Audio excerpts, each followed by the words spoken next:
Okay, the kids are back at school, and parents are invariably being asked to bring in treats, I'm sure, at classrooms across BC. Always, always. So Angela Rodenberg is here with some simple solutions. When it's your turn to bake, you make personalized sugar cookies, and your work is spectacular, I have to say. It's gorgeous. Thank you. Thank you. As a home baker, as somebody who has tried to do this and failed? Yeah, it looks like, oh, that would be easy, but you've got to have some skills. So show us what we need to know how to do.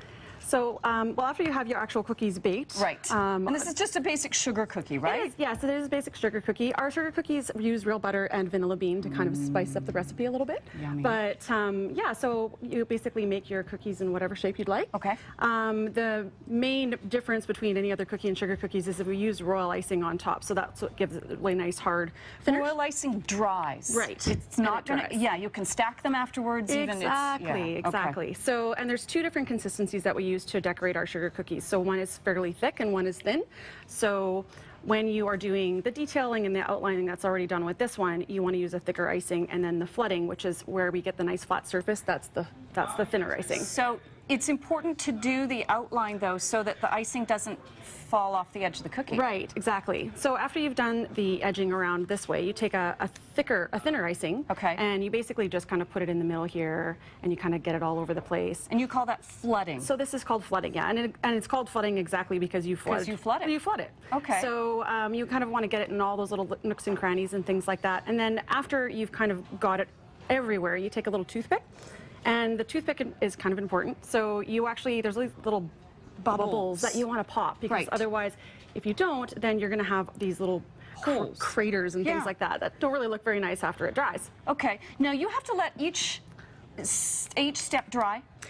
So the edging only takes a couple minutes to dry. By the time you get back around to your first cookie, it's going to be dry. Okay. So, but when you do have the flooding aspect of things, you want to, depending upon the humidity, as they were saying earlier, it's a little high. You want to wait a little bit longer to for the cookie to dry before you start getting into the decoration, because what will happen is the colors will actually start bleeding into one another, and it won't look very nice. It'll look all mushy. Now we've got some photos of some of your cookies. Yeah, let's see some of these.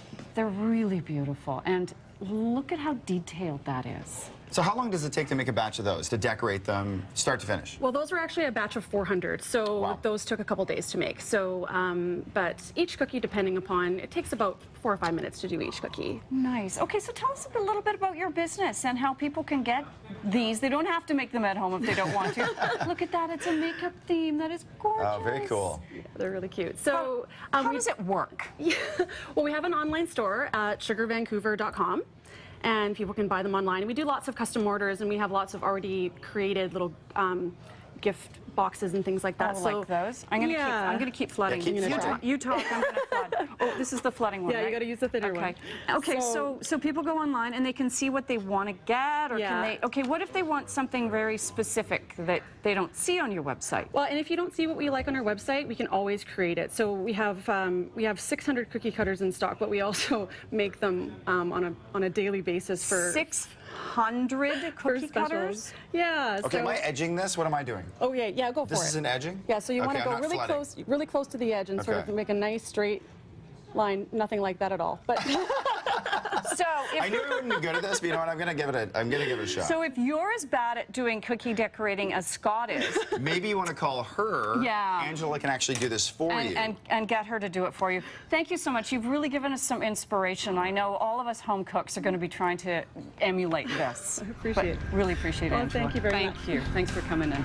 Up next on CTV News, what's trending, including a guy who got hit by lightning and survived.